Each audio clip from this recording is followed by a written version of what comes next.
What is going on, guys? Welcome back to another video. I hope you're having an amazing day. Today's video we are going to taking a look at the Android 12 Beta 2 for our Redmi Note 7 Pro. So this is the Violet, and again I've been using this ROM for almost a week now. I didn't get time to record this video, so again this is quite a long-term usage review and how it runs on the Note 7 Pro. So I won't be going through all the Android 12 Beta 2 features. There are quite a lot, to be honest. This is again the most downloaded beta as per Google, but again, as you can see, it just runs amazing. Again, the UI smoothness, oh, here is just the smoothest that I've ever seen. Like compared to MR12, which it runs just garbage on a Snapdragon 675 device. Like I think Xiaomi made this phone purposefully slow. Whereas compared to this Android 12 beta, it just runs amazing. Again, in terms of bugs, there is just pretty much nothing from the Redmi Note 7 Pro side. Again, a lot of the things have been patched by the developer who ported this. And then there are just some of the things that just might come with the beta. So again, over here, as you can see, this is the brand new notification panel, which again adapts to the color. So live color adaptation is now on. And then again, this is the music player because I was just testing some stuff. Again, these are all the toggles that you can have. Again, you have some hardware toggles right over here like iOS. For example, the camera, mic access, location, so that can be directly toggled right over here. Then again, the brightness slider is a bit optimized. As you can see, it doesn't look ugly as before. Then again, coming down to the volume panel, again it looks much more cleaner than before. Still, it takes up a bit of a time to open this expanded one. Yep, it's still not up. What did it happen? There you go. It still takes a lot of time. Then again, you have this ringer right over here. That's quite neat. Again, on to the left, you have your normal Google Now, which again has stories, short news, pretty good stuff. Then again, if you just move around any kind of icon, there is a new border for it. That's really cool. If you go to widgets, again there is a brand new conversation widget right over here, which is neat. Again, if you scroll down, if you add any kind of third-party music player, the Android itself adjusts the animation for it. So for example, let me just expand it, open Spotify, play something. There you go. This animation has been completely done by the Android. The app hasn't been optimized to run it. Again, there are rounded borders for all the widgets, even though the developer hasn't added it at all. So that's really neat. Again, you can see the animations are very fluid. Please watch this video on 1080p 60 fps to just inhale all the animations. So let's just dismiss this thing. Again, if you just go to the wallpapers, let's just try something else. Something really colorful like textures. Let's go try something green. Home screen and lock screen, and it should adapt the colors, but as you can see it didn't. So you have to just restart the system UI, which again you can just toggle this one or just go to the settings, just on and off the nav bar, and it should work. Still it just doesn't. So let's just try that thing again. As you can see, settings opened very quick and fluid. So navigation, 3 buttons, and then just back to gestures.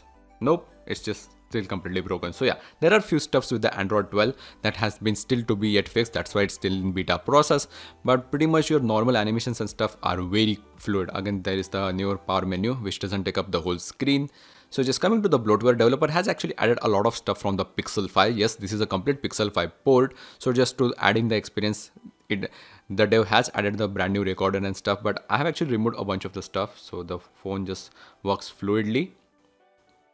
Because again, as you can see, the notch and everything has been just completely patched.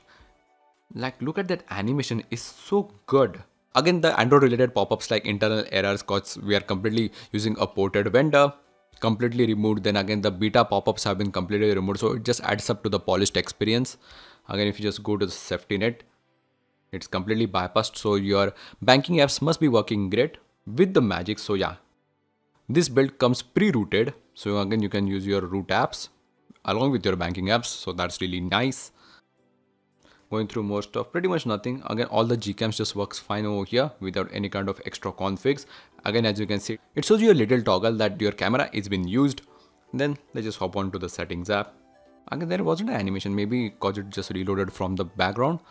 But again, as you can see, it still doesn't adapt the color. I think I might have to reboot to reset the colors. But again, going through settings, normal stuff. Even if you just go to apps, there are much more battery optimization stuff. If you go to battery, again, a bit of a newer UI, but it still hasn't optimized completely. So for example, improve sound quality. Well, that's new.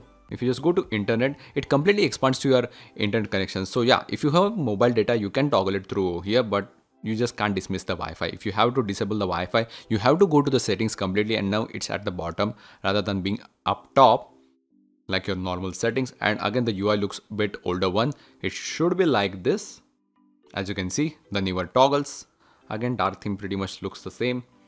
If you scroll down, you have ambient EQ, increased sensitivity, nothing matters, it's just pixel things.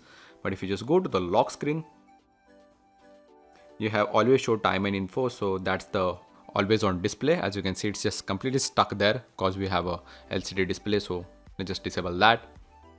Coming back, wallpapers and style, pretty much just same stuff. Even if you go to the security, your fingerprint scanner and everything just works the same. If you go to privacy, there is a brand new privacy dashboard, which is like a digital well-being. It tells you what are the apps are using your hardware, just like your battery. So location, again, as you can see, I can manage the permissions right through here and all the apps that has been using it. And then let's just get to the installation of this. It's very simple. If you have already experienced installing ROMs or just mods, this is very simple. You have to just install a custom TWRP recovery in your phone. Just shut it down and go to the recovery. And if you're coming from MIUI latest update, you have to flash an Android 11 based ROM like a Pixel Experience or LineageOS so that you won't face any issues. Again, make sure you're onto the latest firmware. I will leave a link in the description for that. Again, currently I'm using a Orange Fox recovery, but that shouldn't be issue. All the features are just pretty much same to the TWRP recovery. So you have to just go to wipe, Dalvik cache system vendor data. So all the partitions must be cleaned before. Just like that. Coming back to the home. Select the ROM, add more zips, select fcrypt v3 and just swipe to install. As you can see, successfully flashed, no errors at all. Just reboot the system right ahead. And that was barely even 20 seconds. These ROMs boot so fast. And again, as you can see, the default wallpaper has been changed and there is no setup.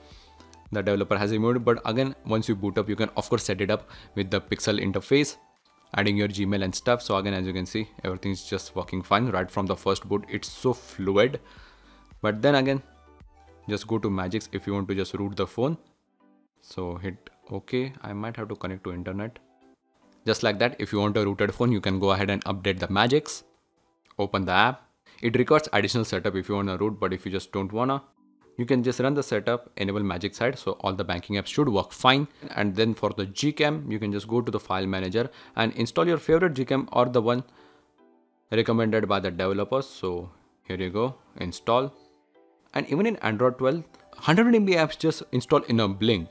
So you can just go ahead, open it, allow all the permission. Like you can see right off the boot, the phone is just so fast. As you can see, the Gcam just works fine. And then just go to the settings, scroll down to display,